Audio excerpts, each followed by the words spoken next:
ইসলাম আসার পরে নারীদের অধিকার দিয়েছে। ইসলাম আসার পূর্বে নারীদের কি হালাত ছিল? ইসলাম আসার পূর্বে নারীদেরকে মানুষ মনে করা হতো না, এদেরকে চাকর বাকর মনে করা হতো, এদেরকে খাদেম মনে করা হতো, মানুষই মনে করা হতো না। বরং ওই সময়ে তারা সম্মিলন করত, নারীরা কি মানুষ নাকি মানুষ না। হালিল মারআতু জুসমানুল বুখতি আবিয়া জাসাদুন জুরুহিন ফিহি, নারীরা কি একটা খালি বড়ি নাকি এর ভিতরে রূহ আছে? কিছুদিন পরে, বহুদিন পরে সম্মিলন করার পরে সিদ্ধান্ত নিল নারীরা খালি একটা বড়ি না, বরং ভিতরে রূহ আছে। আবার তারা সম্মিলন করলো। আল্লাহ রাসূলের জন্মের 5 বছর পূর্বে নারীরা একটা বড়ি, ভিতরে রূহ আছে, এরা মানুষের মতোই মানুষ। বাল খুলিকাত লিখিদমাতির রাজুল, নারীদেরকে সৃষ্টি করা হয়েছে শুধুমাত্র পুরুষের সেবা দেওয়ার জন্য, পুরুষের খেদমত করার জন্য। নারীদের কোনো অধিকার ছিল না। খ্রিস্ট ধর্মের মতে যদি নারীদের অধিকার নিয়ে আমরা আলোচনা করি, খ্রিস্টান ধর্মের মতে নারীদেরকে মনে করা হয় শয়তানের প্রকার, নারীদেরকে মনে করা হয় শয়তানের দালাল। লিআন্নাহা আহওয়াতু আদম, কেননা খ্রিস্ট ধর্মের মতে নারী হাওয়া আলাইহিস সালাম, আদম পয়গম্বর আদম নবীকে জান্নাতের ভিতরে ধোঁকা দেওয়ার মাধ্যমে বুলবাল বুঝিয়ে গন্ধম গাছের ফল খাওয়িয়েছিল। নারীরা প্রথম আদম আলাইহিস সালামকে ধোঁকা দিয়েছিল। এই জন্য খ্রিস্টানেরা নারীদেরকে অভিশপ্ত মনে করে, নারীদেরকে পূর্ণাঙ্গ মানুষ মনে করে না। ইহুদিরাও নারীদেরকে খারাপ মনে করে। ইহুদি ধর্ম মতে নারীদের জন্য কি অধিকার রয়েছে? ইহুদি ধর্মে মতে নারীদেরকে মনে করা হয় একটা আযাব। ইহুদি ধর্মে মতে নারীদেরকে মনে করা হয় একটা অভিশপ্ত জীবন। কেননা এই অভিশপ্ত জীবনের একটা নারী যদি একটা ফ্যামিলিতে খারাপ হয়ে যায়, একটা নারী যদি বেপরদা চলতে শুরু করে, একটা নারী যদি খারাপ লাইনে চলে যায়, একটা নারীর কারণে একটা পুরুষের জীবন শুধু শেষ হয় না, একটা ফ্যামিলির জীবনও শেষ হয় না, বরং হাজার হাজার মানুষের আমল আর জীবন সব বরবাদ হয়ে যায় একটা নারীর কারণে। এই জন্য ইহুদি ধর্মে মতে নারীদেরকে মানুষই মনে করা হয় না। খ্রিস্টান ধর্ম মতেও নারীদের কোনো মর্যাদা নাই, ইহুদি ধর্মে মতেও নারীদের কোনো মর্যাদা নাই। হিন্দু ধর্মের মতে যদি আমরা ধর্মগুলো যাচাই করি, হিন্দু ধর্মের মতেও নারীদের কোনো সম্মান নাই। হিন্দু ধর্মের মতে কোনো একজন নারীকে যদি বিয়ে দেওয়া হয়, বিয়ে দেওয়ার পরে ওই নারীর স্বামী যদি ইন্তেকাল করে, হিন্দু ধর্মের মতে ওই নারীটা হলো অলক্ষ্মী, ওই নারীটা হলো কুলক্ষ্মী। যে তোর স্বামী মারা গেল কেন? তোর যেহেতু স্বামী মারা গেছে, তোর মধ্যে কোনো শুভ লক্ষণ নাই, তুই হলো কুলক্ষ্মী। এই মেয়েকে আর কেউ বিয়ে করে না, কোথাও বিয়ে দিতে পারে না। বরং বাড়ি থেকে বের হয়ে যাবার সময় যেই মহিলার স্বামী মারা গেছে, ওই মহিলার চেহারা দেখে হিন্দু কোনো একটা হিন্দু পর্যন্ত যেই মহিলার যুবতী অবস্থায় স্বামী মারা গেছে তার চেহারা দেখে বের হয় না। কারণ তারা মনে করে এমন কুলক্ষী নারীর চেহারা দেখে যদি বের হই, আমার ঠাকুর আমার ভাগ্যটা ভালো করবে না, খারাপ হয়ে যাবে। এই জন্য তারা কোনো নারীর স্বামী মারা গেলে স্বামীকে মহিলাকে কুলক্ষণ মনে করে। জামিয়া ইসলামিয়া মাদানিয়া মাদ্রাসার ৪র্থ বার্ষিকী ইসলামী মহাসম্মেলনের প্রথম অধিবেশনের উপস্থিত জাতির মাথার মুকুট হযরত উলামায়ে কেরাম এবং পর্দার অন্তরালে অবস্থানরতা আমার অত্যন্ত শ্রদ্ধেয় মা বোনেরা, সর্বপ্রথম আল্লাহ রাব্বুল আলামিনের দরবারে লাখো কোটি শুকর গুজার হচ্ছি যে আল্লাহ রাব্বুল আলামিন আপনাকে আমাকে মেহেরবানি করে দুনিয়ার সমস্ত ব্যস্ততা থেকে ফারেক করে এই দ্বীনি পরিবেশে বেহেশতি বাগানে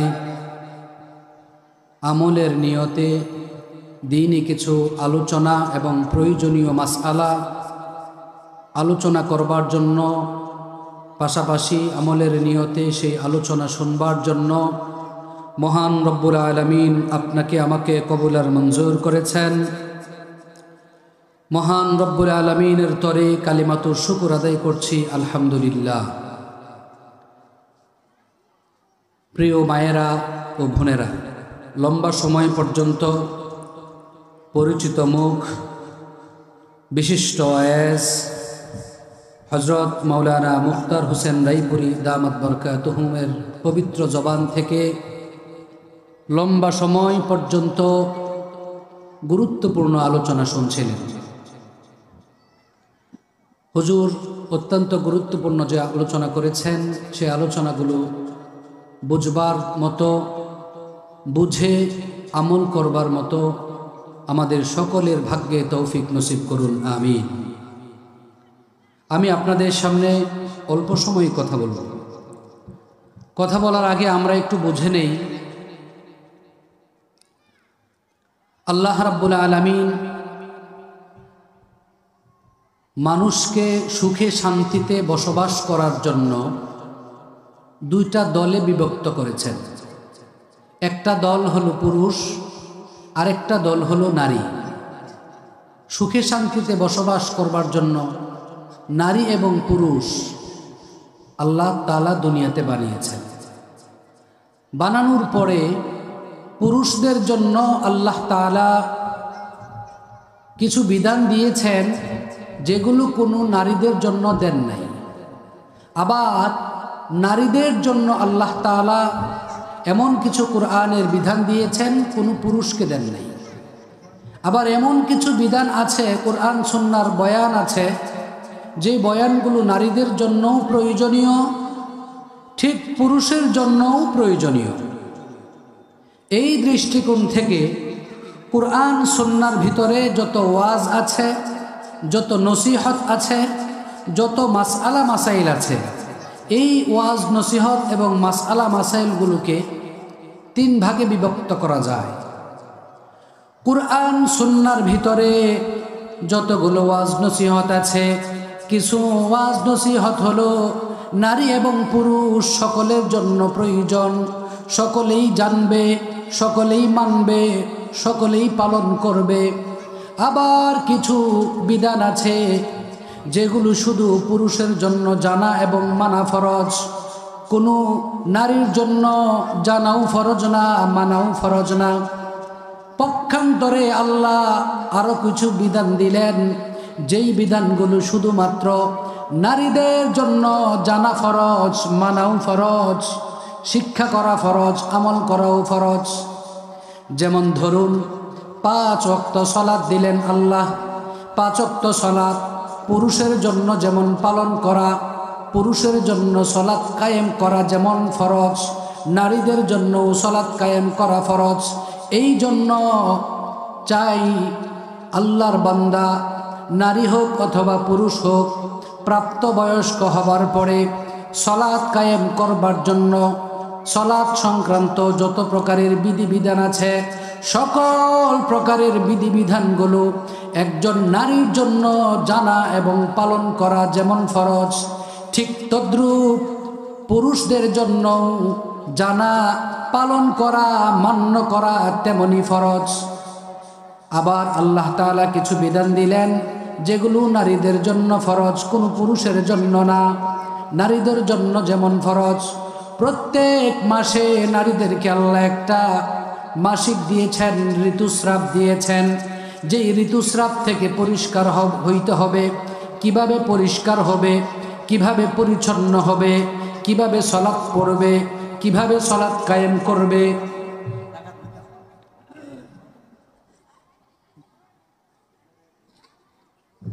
প্যান্ডেলের ভিতরে মনে হয় জায়গা হচ্ছে না, প্যান্ডেলের ভিতরে মনে হয় জায়গা হচ্ছে না। যেই সমস্ত মায়েরা সামন দিকে আছি, বোনেরা সামন দিকে আছি, আমরা একটু আরও সামন দিকে এগিয়ে বসি এবং চেপে চেপে বসি, আল্লাহ তাআলা বরকত দিবেন ইনশাআল্লাহ। মুহতারাম হাজিরিন, আল্লাহ রাব্বুল আলামিন কিছু বিধান দিলেন নারীদের জন্য, মানা এবং জানা ফরজ। যেমন মাসে মাসে একটি বাড়তি ঝামেলা আছে, ঋতুস্রাবের ঝামেলা, মাসিকের ঝামেলা। এই ঝামেলা হবেই যখন কোনো নারী, সে নারী হয়ে জন্ম নেবে, প্রাপ্তবয়স্ক হওয়ার পরে ঝামেলায় সে পড়বে। এই ঝামেলা থেকে কিভাবে পবিত্র হবে, কিভাবে পরিচ্ছন্ন হবে, এই পবিত্র হওয়া পরিচ্ছন্ন হওয়ার যত প্রকারের মাসআলা মাসাইল আছে সবগুলো জানা এবং মানা শুধুমাত্র নারীদের জন্য জানা এবং মানা ফরজ, কোনো পুরুষের জন্য জানা মানা ফরজ না। আবার পক্ষান্তরে আল্লাহ পুরুষদের জন্য কিছু বিধান দিলেন যেইগুলো নারীদের জন্য জানতে হবে না। যেমন বিবাহ করার পরে স্ত্রীকে কিভাবে পরিচালনা করবে, স্ত্রীকে কিভাবে দ্বীনের ভিতরে রাখবে, এই রাখার সমস্ত দায়িত্ব, সমস্ত জ্ঞান, সমস্ত এলেম শিক্ষা করা পুরুষদের জন্য জানা ফরজ, নারীর জন্য জানা ফরজ না। বরং নারী যদি তার স্বামীর অনুসরণ করে তারপরেই তার ফরজিয়ত আদায় হয়ে যাবে। আমার মায়েরা, আল্লাহ রাব্বুল আলামিন যেই বিধান দিলেন, নারীদেরকে বিধান দিলেন তোমরা ঘরের ভিতরে থাকবা। ঘরের ভিতরে থাকবার পরেও আমি আল্লাহ তোমাদেরকে পুরস্কারের বেলায় সমান দিব। পুরুষেরা জিহাদ করবে, মসজিদে গিয়ে জুমার মসজিদে সালাত আদায় করবে। পুরুষেরা গিয়ে দিনে সারাদিন কাজ করবে, যুদ্ধ করবে, জীবিকা উপার্জনের জন্য কষ্ট থেকে কষ্ট আরও কষ্টতরের কাজগুলো তারা করবে। তারপরে তারা জীবিকা নির্বাহ করবে। একজন পুরুষ হওয়ার পরে দ্বীনের বিধানগুলো যেইভাবে পালন করার সেভাবে পালন করবে, নারীরা ভিন্নভাবে পালন করবে। আল্লাহ বলেন ভিন্নভাবে পালন করুক, আর যেইভাবেই পালন করুক প্রত্যেকেই যদি তাদের দায়িত্বগুলো পালন করে আমি আল্লাহ রাব্বুল আলামিনের দরবারে পুরস্কারের বেলায় নারী এবং পুরুষ সবাই সমান। আল্লাহ বলেন ফালানুহিয়ান্নাহু হায়াতান তাইয়্যিবা ওয়ালানাজজিয়ান্নাহুম আজরাহুম বিআহসানি মা কানু ইয়ামালুন। আমি তাদেরকে যেই দায়িত্বগুলো দিলাম সেই দায়িত্বগুলো যদি তারা পালন করে, চাই পুরুষ হোক আর চাই নারী হোক, দায়িত্বগুলো যদি তারা পালন করে, পালন করবার পরে আমি আল্লাহ দুনিয়ার মধ্যেও তাদেরকে পবিত্র জীবন দান করব। মৃত্যুর পরে পরকালে কবরের জগৎ, হাসরের জগৎ, এক কথায় মৃত্যুর পরের জীবনটাকেও আমি আল্লাহ তাদের জন্য সুখময় জীবন দান করে দিব। আমার মায়েরা, সেই সুখময় জীবন পাওয়ার জন্য আল্লাহ তাআলা বিধান দিলেন নারীরা ঘরের ভিতরে সালাত পড়বে, পুরুষেরা মসজিদে গিয়া পড়বে। কোনো জামে মসজিদে গিয়ে যদি কোনো পুরুষ ঘর থেকে বের হয়ে জুমার মসজিদে গিয়ে যদি জামাতের সাথে জামে মসজিদে এক ওয়াক্ত নামাজ পড়ে, আল্লাহ তাআলা খুশি হয়ে তার আমল নামায় 27 রাকাতের 27 ওয়াক্তের সওয়াব দিয়া দিবেন। ঠিক কোনো মহিলা যদি ঘরের ভিতরে ঘরের কোণে বসে পর্দা করে সুন্দরভাবে ঘরের ভিতরে যদি এক ওয়াক্ত নামাজ পড়ে, পুরুষ মসজিদে গিয়া অনেক কষ্ট করে নামাজ পড়ার পরে পাবে 27 রাকাতের সওয়াব। মহিলা ঘরের ভিতরে পর্দা করে যদি এক ওয়াক্ত নামাজ পড়ে, আল্লাহর হাবিব বলেন সেই মহিলাকেও পুরুষের সমান 1 রাকাতের তুলনায় 27 রাকাতের সওয়াব দিয়া দেয়। আমার মায়েরা, কোনো পুরুষ যদি যুদ্ধের ময়দানে যায়, যুদ্ধের ময়দানে গিয়ে দেশের জন্য, ইসলামের জন্য যুদ্ধ করে যদি নিজের জীবনটাকে বিলি করে দেয়, শহীদ হয়ে যায়, শাহাদত বরণ করে, শহীদ হওয়ার পরে যেমন তার কোনো হিসাব নাই, আল্লাহ তাআলা একজন শহীদকে সমস্ত গুনাহগুলো ক্ষমা করে বিনা হিসাবে যেমন তাকে জান্নাত দিয়ে দিবেন। একজন মা যদি সন্তান জন্ম দেওয়ার সময় প্রসব বেদনায়, অনেক মায়েরা ইন্তেকাল করে, কোনো একটা মা যদি প্রসব বেদনার যন্ত্রণা সইতে না পেরে যদি ইন্তেকাল করে, আল্লাহর হাবিব বলেন সেই মা সন্তান জন্ম দিতে গিয়ে যেই মা শহীদ হয়ে গেল, ইন্তেকাল হয়ে গেল, একজন শহীদ ময়দানে জিহাদ করার পরে তার আমল নামায় যেই পরিমাণের সওয়াব দেওয়া হবে, একজন মহিলা একটা সন্তান জন্ম দেওয়ার সময় যদি ইন্তেকাল করে তাকেও আল্লাহ শাহাদতের সমান মর্যাদা দান করে দেয়। কোনো একজন মহিলা যদি সন্তান জন্ম দিয়ে দেয়। আর পুরুষ যদি যুদ্ধের ময়দানে গিয়ে দেশের জন্য যুদ্ধ করে, ইসলামের জন্য যুদ্ধ করে ইসলামকে বিজয়ী করে গাজী হয়ে যদি দেশে ফিরে আসে, গাজীর যেমন মর্যাদা সম্মান দিয়ে তাকে ভূষিত করা হয়, ঠিক তদ্রূপ কোনো একজন মহিলা যদি সন্তান জন্ম দেয়, সন্তান জন্ম দেওয়ার পরে এই মহিলা যদি বেঁচে থাকে, সন্তান জন্ম দেওয়ার পরে একজন পুরুষ যুদ্ধের ময়দানে গিয়ে জিহাদ করে বিজয়ের ভেসে বাড়িতে ফিরে আসার পরে আল্লাহর দরবারে যেই পরিমাণের সওয়াব পাবে, একজন মা সন্তান জন্ম দেওয়ার পরে তার আমল নামায় আল্লাহ তাআলা সেই পরিমাণের সওয়াব লিখে দেয়। আমল করা বড় সহজ, কিন্তু মহিলাদের এত সম্মানের পরেও আজ দেখা যাচ্ছে কিছু মানুষ যারা ইসলামের বিরুদ্ধে নারীদেরকে, মহিলাদেরকে খেপিয়ে তুলবার জন্য এক একটা জায়গায় এক এক ধরনের ষড়যন্ত্রের বুলি তারা দিয়েই যাচ্ছে। যেমন আমরা যদি লক্ষ্য করি, যেমন বর্তমান সময়ে দেখা যায় মানুষ বলে ইসলাম নারীদেরকে অধিকার ক্ষুণ্ণ করেছে, ইসলাম নারীদের অধিকার থেকে বঞ্চিত করেছে, ইসলাম নারীদেরকে ঘরের ভিতরে আবদ্ধ করে রাখে, ঘরের ভিতরে আবদ্ধ করে রাখার মাধ্যমে নারীদের অধিকার থেকে বঞ্চিত করেছে। মায়েরা, আমরা যদি একটু দেখি যে ইসলাম নারীদের অধিকার থেকে বঞ্চিত করে নাই, বরং ইসলাম নারীদের অধিকার প্রতিষ্ঠা করেছে। আল্লাহ রাসূলের জন্মের আরো বহু পূর্বে নারীদের কোনো অধিকার বললেই ছিল না, কোনো অধিকার ছিল না নারীদের। ইসলাম আসার পরে নারীদের অধিকার দিয়েছে। ইসলাম আসার পূর্বে নারীদের কি হালাত ছিল? ইসলাম আসার পূর্বে নারীদেরকে মানুষ মনে করা হতো না, এদেরকে চাকর বাকর মনে করা হতো, এদেরকে খাদেম মনে করা হতো, মানুষই মনে করা হতো না। বরং ওই সময়ে তারা সম্মিলন করত, নারীরা কি মানুষ নাকি মানুষ না।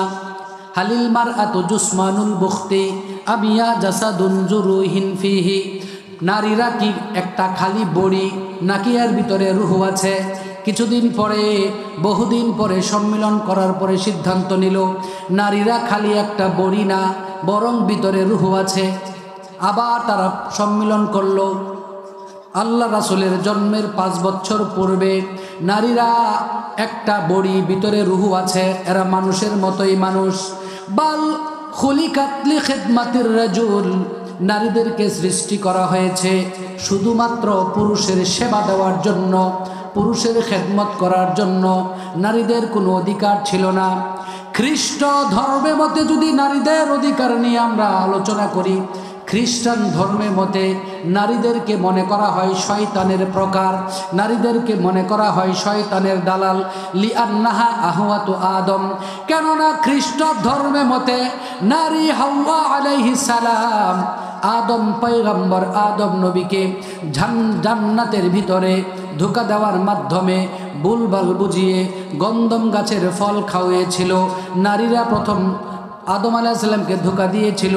এই জন্য খ্রিস্টানেরা নারীদেরকে অভিশপ্ত মনে করে, নারীদেরকে পূর্ণাঙ্গ মানুষ মনে করে না। ইহুদিরাও নারীদেরকে খারাপ মনে করে।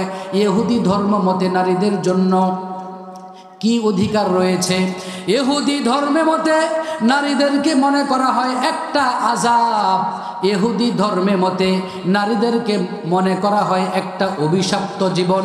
কেননা এই অভিশপ্ত জীবনের একটা নারী যদি একটা ফ্যামিলিতে খারাপ হয়ে যায়, একটা নারী যদি বেপরদা চলতে শুরু করে, একটা নারী যদি খারাপ লাইনে চলে যায়, একটা নারীর কারণে একটা পুরুষের জীবন শুধু শেষ হয় না, একটা ফ্যামিলির জীবনও শেষ হয় না, বরং হাজার হাজার মানুষের আমল আর জীবন সব বরবাদ হয়ে যায় একটা নারীর কারণে।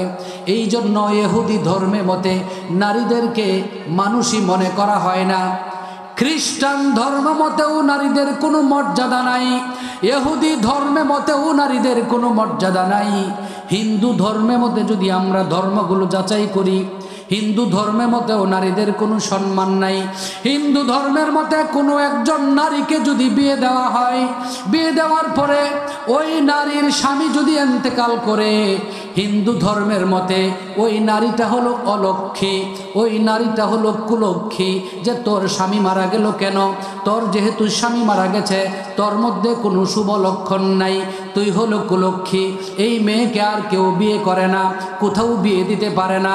বরং বাড়ি থেকে বের হয়ে যাবার সময় যেই মহিলার স্বামী মারা গেছে, ওই মহিলার চেহারা দেখে হিন্দু কোনো একটা হিন্দু পর্যন্ত, যেই মহিলার যুবতী অবস্থায় স্বামী মারা গেছে, তার চেহারা দেখে বের হয় না। কারণ তারা মনে করে এমন কুলক্ষী নারীর চেহারা দেখে যদি বের হই, আমার ঠাকুর আমার ভাগ্যটা ভালো করবে না, খারাপ হয়ে যাবে। এই জন্য তারা কোনো নারীর স্বামী মারা গেলে স্বামীকে মহিলাকে কুলক্ষণ মনে করে। শুধু কুলক্ষণ মনে করেই তারা শেষ করে না, বরং হিন্দু ধর্মের মতে এখনো পর্যন্ত কোনো নারীর স্বামী যদি ইন্তেকাল করে, সেই নারীকে তাদের ধর্মে মতে যদি স্বর্গে যেতে চায়, সেই ধর্মে মতে তারা যদি নিজের জীবনটাকে পুণ্য দিয়ে ভরপুর করতে চায়, তাহলে আইয়াহ রাখা নিজের শরীরটাকে আগুনে পোড়াইয়া তার স্বামীকে যেই চিতার মধ্যে পোড়ানো হয়েছে, ওই চিতার মধ্যে গিয়ে ওই হিন্দু একটা নারী নিজেকে আত্মাহুতি দেওয়াই হলো হিন্দু ধর্মে সবচেয়ে বড় সওয়াবের কাজ। মায়েরা আমার, বোনেরা আমার, হিন্দু ধর্মেও নারীদের কোনো অধিকার নাই, খ্রিস্ট ধর্মেও নারীদের কোনো অধিকার নাই, ইহুদি ধর্মেও নারীদের কোনো অধিকার নাই। বরং আল্লাহ রাসূলের জন্মের পরেও বহু নারীরা রাসূলের কাছে এসে স্বীকার করেছে, ওগো আল্লাহর হাবিব ও পয়গম্বর, ইসলাম আসার আগে, আপনি আসার আগে নারীদের যে কোনো অধিকার আছে আমরা জানতাম না। বরং নারী যদি কারো ঘরে জন্ম নিত একটা মেয়ে, কোরআন প্রতিবাদ করেছে ওয়াইজা বুশরা আহাদুহুম বিল উনসা, কোনো তৎকালীন সময়ে মক্কার কুফফারদেরকে যদি তাদেরকে বলা হতো তোমার স্ত্রী একটা কন্যা সন্তান জন্ম করেছে, তখন মক্কার সেই নেতাদের চেহারাটা মলিন হয়ে যেত, মক্কার নেতাদের চেহারাটা কালো হয়ে যাইত। এরা মনে করতো আমি তো বীর পুরুষ, আমি তো বড় বীর পুরুষ, আমার ঘরে কেন নারী সন্তান জন্ম নেবে? নারী সন্তান জন্ম নেওয়া তো কাপুরুষের কাজ। তাদের চেহারাটা কালো হয়ে যেত, তারা বাড়ি থেকে পালিয়ে যেত নারী সন্তান, কন্যা সন্তান জন্ম হওয়ার কারণে। আবার তৎকালীন সময়ে আইয়ামে জাহিলিয়তের যুগে, বর্বরতার অন্ধকার যুগে, যদি প্রবাস থেকে কোনো পুরুষ আসতো, এসে যদি দেখে তার স্ত্রী কন্যা সন্তান প্রসব করেছে, কন্যা সন্তানটাকে সুন্দর করে গোসল করাইয়া নতুন কাপড় পরাইয়া দূরে নিয়ে যাইতো, পাথরের নিচে, পাহাড়ের নিচে, বালির নিচে জীবন্ত অবস্থায় তাদেরকে কবর দিয়ে দিত, ধ্বংস করত। কোরআন প্রতিবাদ করেছে ওয়াইজাল মাউউদাতু সুইলাত, কিয়ামতের মাঠে ওই সমস্ত পিতাদেরকে প্রশ্ন করা হবে, তোমরা তোমাদের কন্যা সন্তান জন্ম হওয়ার পরে সেই সন্তানকে জীবিত অবস্থায় কেন দাফন করেছ, কেন সম্মান করো নাই, কেন মূল্যায়ন করে নাই? কোরআন প্রতিবাদ করেছে ওয়াইজা বুশরা আহাদুকুম বিল উনসা, যখন তাদেরকে কন্যা সন্তানের সুসংবাদ দেওয়া হয় তখন তাদের চেহারা মলিন হয়ে যাইত। কন্যা সন্তান হওয়াটা তারা নিজের জন্য কুলক্ষী মনে করত। কোরআন প্রতিবাদ করেছে, কোরআন বলছে কন্যা সন্তান হওয়া বড় ভাগ্যের ব্যাপার। আল্লাহ তাআলা যদি কারো উপরে খুশি হয়ে যায়, আল্লাহ যদি কারো উপরে খুশি হয়ে যায়, আল্লাহ যদি কোনো ফ্যামিলির উপরে খুশি হয়, আল্লাহ যদি কোনো বাবার উপরে খুশি হয়, আল্লাহ যদি কোনো নারীর উপরে খুশি হয়, সেই নারী বিয়ে হওয়ার পরে ওই নারীর ঘরে যদি প্রথম কন্যা সন্তান হয়, এটা আল্লাহর বড় সন্তুষ্টির লক্ষণ।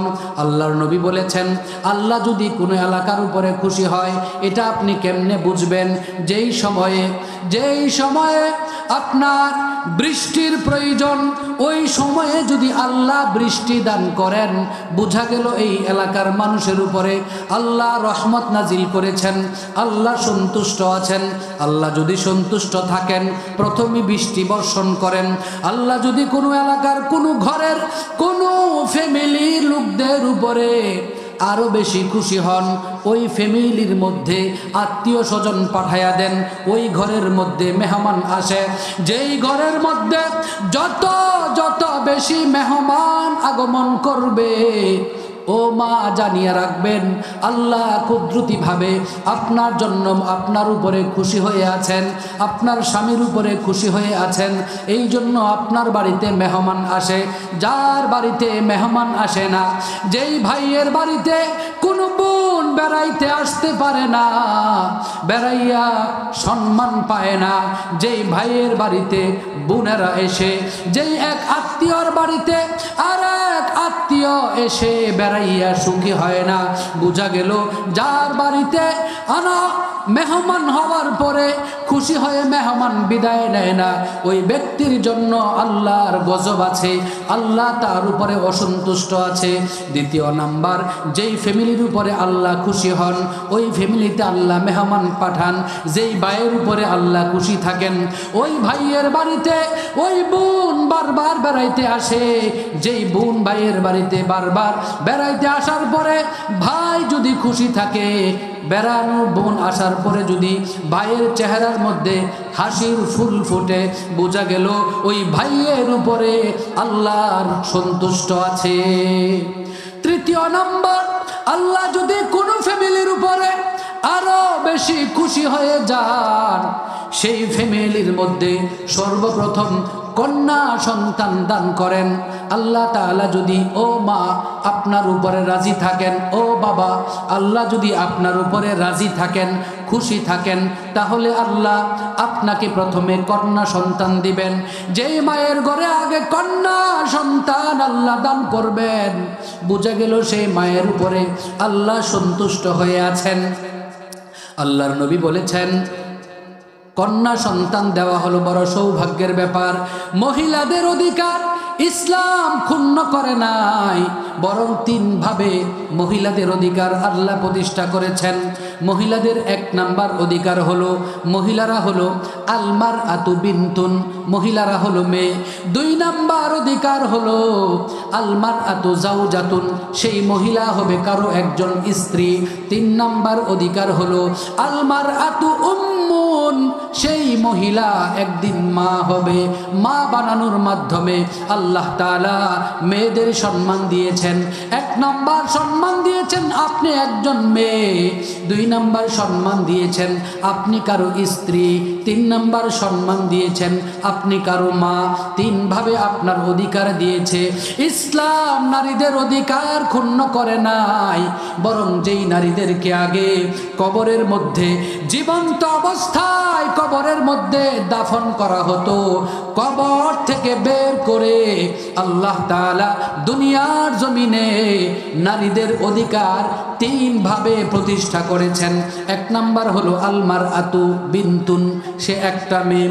আল্লাহর রাসূল সাল্লাল্লাহু আলাইহি ওয়াসাল্লাম ইরশাদ করেন, উকবা ইবনে আমের আল জুহানি রাদিয়াল্লাহু আনহু থেকে বর্ণিত আছে, আল্লাহর রাসূল সাল্লাল্লাহু আলাইহি ওয়াসাল্লাম ইরশাদ করেন, মান লাহু সালাসু বানাতিন ওয়া সালাসু ইখওয়াতিন ওয়া সাকাহুন্না ওয়া কিসওয়াতুহুন্না মিন জাদ্দিহিন্না ফালাহুল জান্নাহ।